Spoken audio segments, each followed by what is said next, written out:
it is good for other people. So this survey, when I decided to go and propose this idea to EMCC Global, it was because I wanted to answer my questions, whether my ethical dilemmas were the same as other coaches' dilemmas. So we ended up with this questionnaire and this survey. So, sorry. So the survey ran in 40 people from 46 countries participated, and we received 343 fully completed questionnaires. And before that, in order to check my questionnaire, I had interviewed 26 coaches from 17 countries, so that I could ask their dilemmas and include them in the questionnaire. And the questionnaire was completed just before the coronavirus crisis. So we received the last responses by March of 2020. So most coaches, as you can see here, most coaches are experienced professionals with a professional experience of, most of them, more than 20 years. And that means something about ethical dilemmas, because we expect people to have different ethical dilemmas if they are very experienced or when they are less experienced, and we will see that later on in the results. So most of the participants in this survey have more than 20 years, and the majority have a total professional working experience of between 30 and more than 40 years. And also because they are very experienced people, they are relatively older than other categories of professionals. So the biggest number of participants are over 45 years old. And so they are between 45 and 64, the majority of our participants. And we also see that in the coaching profession. Most coaches, or a very large number of coaches, start this profession after another career in another area. And so they are older, and we see this in most coaching associations and also in EMCC. Oops, sorry. And an interesting finding was that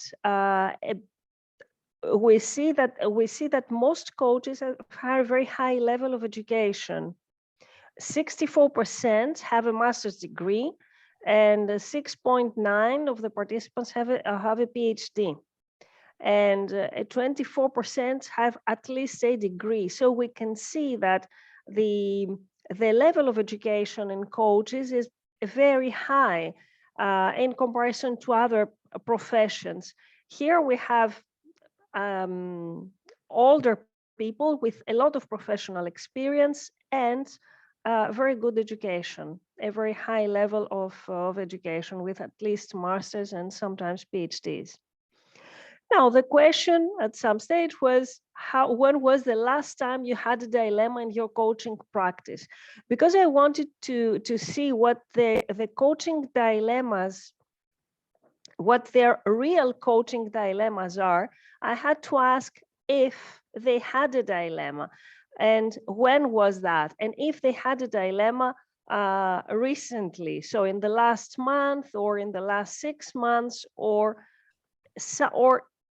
if some people never had a dilemma. So the reply was that most of them, that the majority of the coaches had a dilemma this month. And we see that the coaches who are busier with more than 120 hours practice per year, so they are busier with coaching. They had at least one dilemma in the last month. And also, a smaller number of coaches had a dilemma in the last 6 months or 12 months. And we had a number of coaches who said that they never had a dilemma, which is interesting. And we will see later on what they say about this, and what types of dilemmas they have, and how often people acknowledge that they have a dilemma. So here is the summary. 31% of the total number of participants said, so 1 out of 3 almost had a dilemma in the last 6 months. 27.9% had a dilemma in the last month. And what is very interesting is that 7.2 of the participants said that they never had a dilemma, which is something that most of us who work as supervisors or who work on ethics, we should consider that and find out how those colleagues think about dilemmas.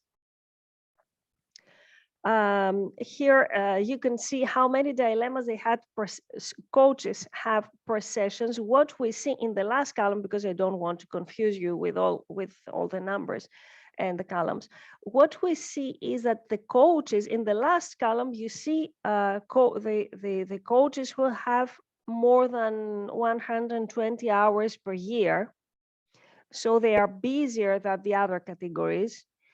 And those are the ones who have more dilemmas. Although they have more experience than the others, they still have more dilemmas. And you can also see that this is the category that have more dilemmas per session, and they even go up to more than 10 dilemmas per year, which is the yellow at the top of the last column.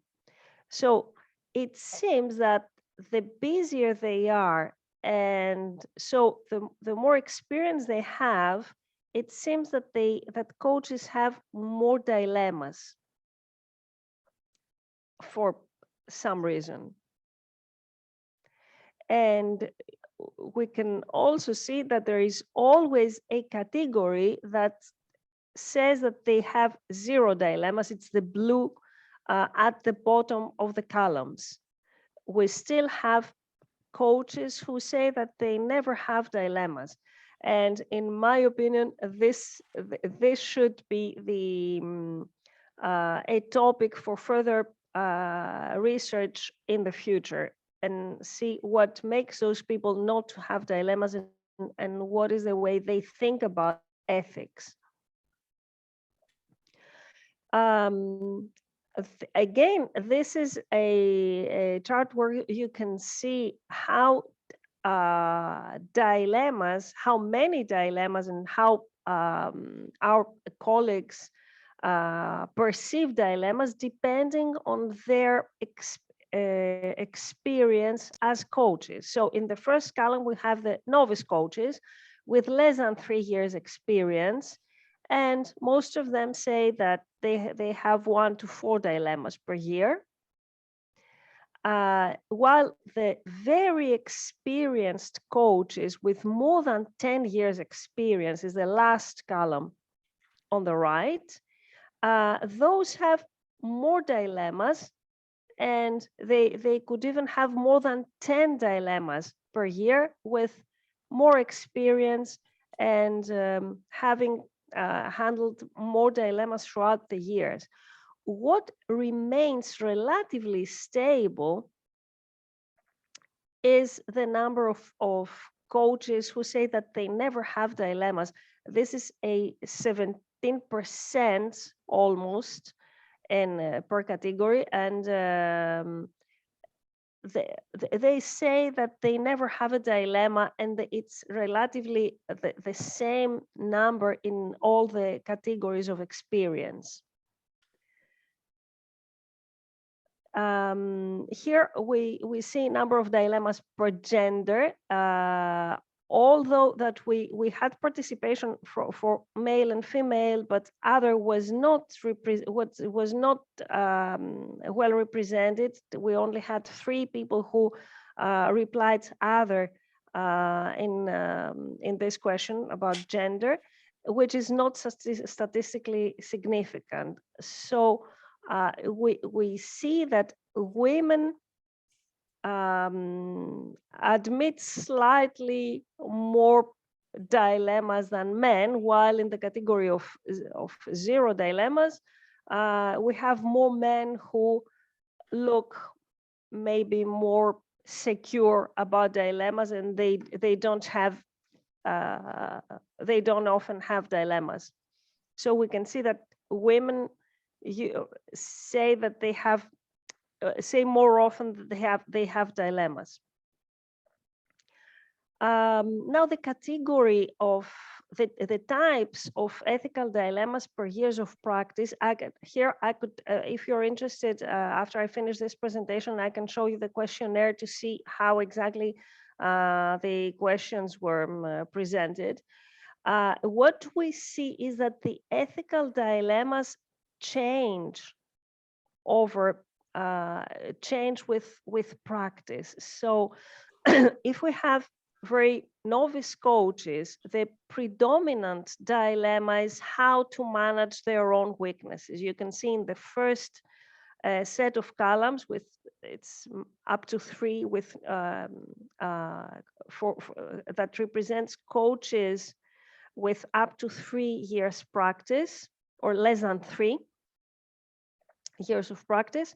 Their main issue is managing their own weaknesses. And this is the biggest dilemma for them. Here in this question, they could choose up to 3. So the most predominant is how I can manage my own weaknesses. And that looks that makes sense, because if you're a new coach, you are trying to find your way.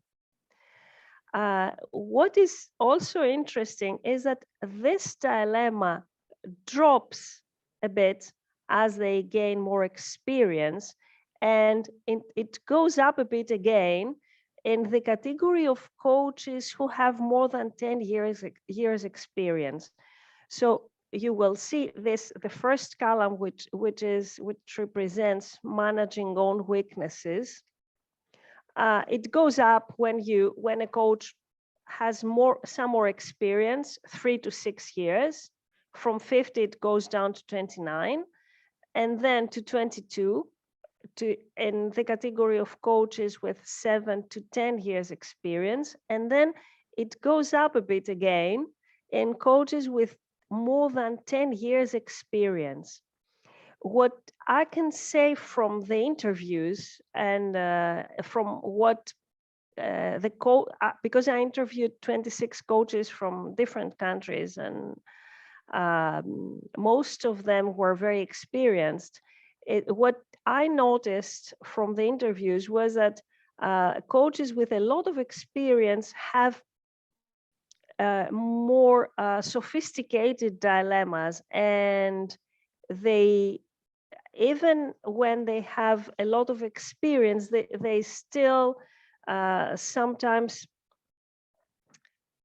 not exactly doubt their competencies, but they have questions about how they can do better, how they can be better at what they do. So they have dilemmas as they become more experienced.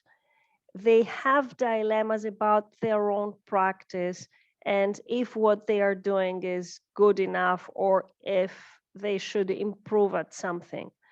It's a different way of understanding managing own weaknesses, but it's still in the same area of self-development and what our self-reflection produces in the end about ourselves. So that was a very interesting finding for me, to see how the dilemma of managing own weaknesses, how it evolves over years of experience. And also we can see here how the dilemma that has to do with conflicting interests between sponsor and coachee. And this is a dilemma that we have when if we work with organizations. We often have this dilemma because it often appears in our practice that there are conflicting interests. And this gradually you can see how it evolves with experience. So at the beginning, in the coaches with less than 3 years experience, maybe they don't have so many cases, but with the years, in coaches with more than 10 years, this is the predominant dilemma: how to manage conflicting interests, and together with that, confidentiality issues, which is the one in yellow, and it's a dilemma when the client diverts from goals agreed with the sponsor, the gray column. And these are the predominant dilemmas in the category of experienced coaches, with a lot of experience, with experience of more than 10 years. Another dilemma that appears very very high together with managing own weaknesses and is relevant is how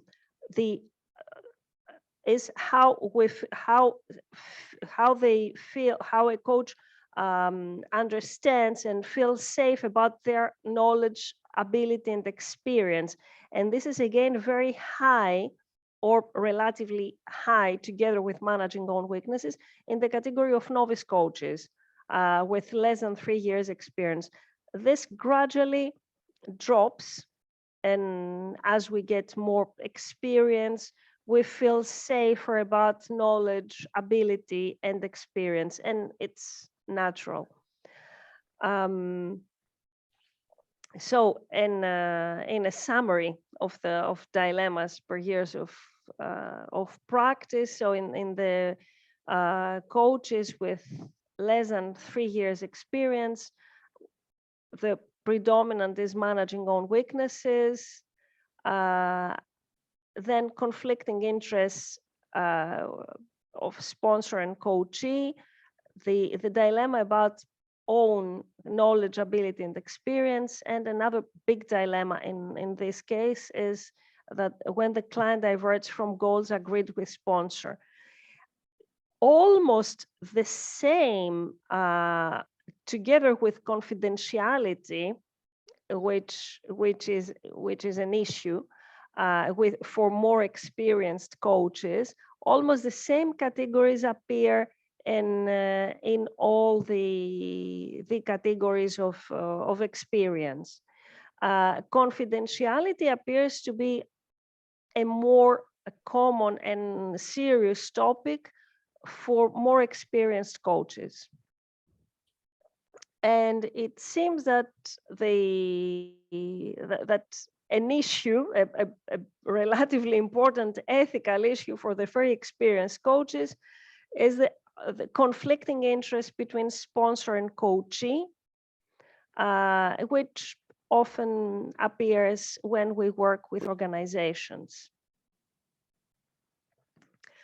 Here we can see how what are the predominant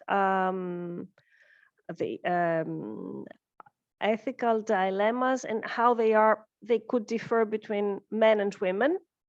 As I said, any other gender is not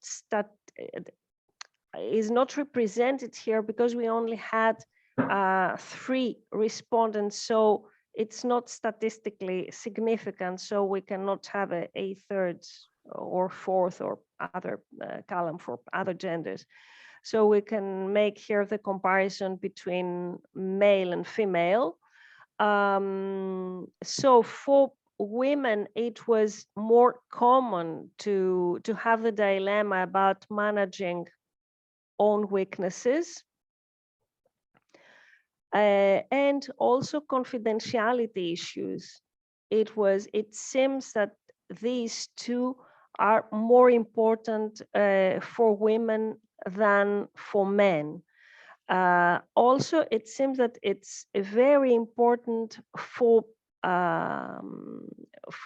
more important for women than for men, and it poses ethical dilemmas if there is an issue that will affect their potential revenue fluctuations. And this seems to appear more often in women than in men.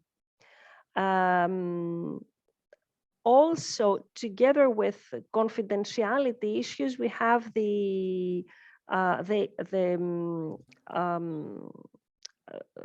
dilemma of managing boundaries, which is appears slightly more often in women than in men, but it's a relatively common dilemma. And also the dilemma that we mentioned before about client diverting from goals,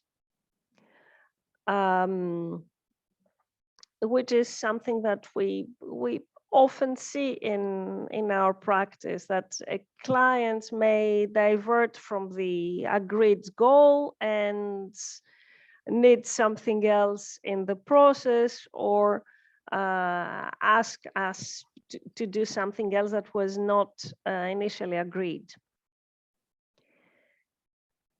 And here is the summary of most common dilemmas per gender. They are, again, the most common dilemmas are the same, but in a slightly different ranking for some of the dilemmas.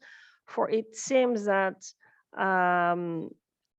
for managing own weaknesses is always the most, it seems that it is the most important for both genders, and the same for conflicting interests between sponsor and coachee. They are very important, and they are in the same ranking for both. It seems that women consider confidentiality as more important in their ranking, while men find more difficult to manage it when a client diverts from goals agreed with sponsor. And then we see managing relations in the organization and managing boundaries. So the predominant dilemmas are, the categories are the same.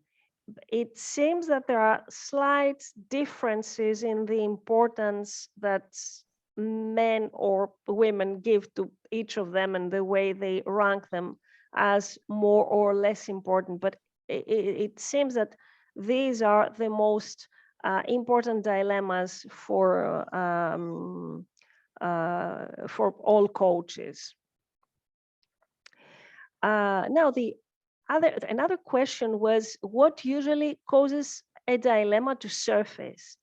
And so what makes you have a dilemma eventually, and what leads you to a dilemma? So we had several answers here, and the most and it seems that what causes a dilemma to surface is when there is no consistency and commitment in the coaching process from the side of the client. So the client is not committed and doesn't show consistency in what they are doing in the coaching process. And when there are conflicting interests or agendas between the sponsoring organization and the client. So these two appear to be the triggers that cause dilemmas to surface. And also conflicting relationships or roles between the client and the sponsor organization, and lack of clarity in the coaching contract, which could be confidentiality, goals, or duration. From the interviews that I had with our colleagues, it seems that when the client is not consistent or not committed or behaves in a way that confuses us, a lot of our colleagues have a dilemma with that, and they start asking themselves if they are doing something wrong, or what is happening with the client, or what is happening with the sponsor, or what or if they are in the right contract, or if they had agreed the right goal. So they have different dilemmas when there is no consistency and commitment, and this is very common. And also, as we said before, when there are conflicting agendas, when and although the code of ethics provides some directions, we still have dilemmas, because there could be all kinds of different situations that we have to manage during a contract and a coaching relationship.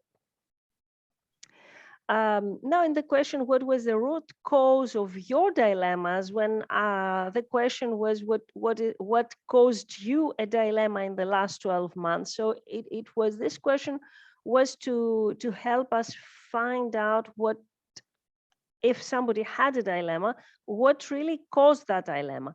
And the three predominant causes of a dilemma was, first, as you can see with 42%, 42.2, is clash between my value system and the value system of my clients,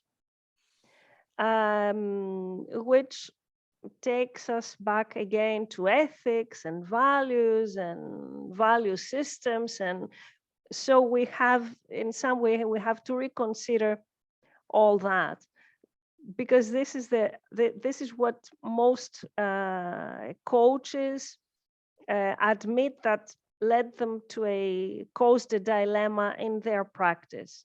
The second cause for a dilemma was holding confidential information provided by the clients or a sponsor that they could use to help the client, but we shouldn't use. We know confidentiality is an issue.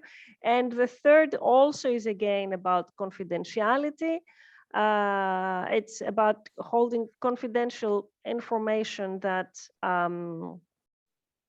we could use, that the coach could use for the organization. So it seems that the value system, our values and clash of values, which could be, or although we discuss diversity and inclusion and all of that, although we discuss diversity, we still have to consider different value systems. And that's very, very important in the conversation about diversity and inclusion. And this is an indication that we should reconsider how we function with our values in the coaching relationship, where we should be we should be neutral in a way in this respect. And confidentiality, which is very important and always poses dilemma in our practice. When we know something and we should behave as if we don't. So we, in some cases, we know something, we have confidential information about something, but we should behave as if we have no idea about that. So again, it always poses a dilemma. Now in the question, what is the biggest risk of a wrong decision in a dilemma? They could give up to three answers. And the most common is that I may lose trust with either the coachee or the sponsor. I might do harm to the client's development. And here we see how coaches care about their clients. And a wrong decision might damage my credibility as a professional. These are the three most important risks that our colleagues recognized as risks of a wrong decision in a dilemma. It is when I saw it, I found that it is very positive, and it proves our true interest for our clients with the 42.2, which is a risk is that I might do harm to my client's development. And that shows that coaches really care about the clients. And also we care about our credibility and trust, which you can see in the other two percentages. Now, how did you handle your dilemmas? The first choice of you, as you can see here, is I discussed my dilemmas with my supervisor, 72.3. So supervision is here the answer to dilemmas. Or if it is not the answer, at least this is a space where we can discuss our dilemmas. The second option is reflection, 62.9. Also, some others decide to discuss or recontract with the coachee, discuss the issue when they have a dilemma, they discuss it with the coachee, and some of them recontract. And also some others choose to discuss the issue with trusted colleagues. How would you handle your dilemmas in the future?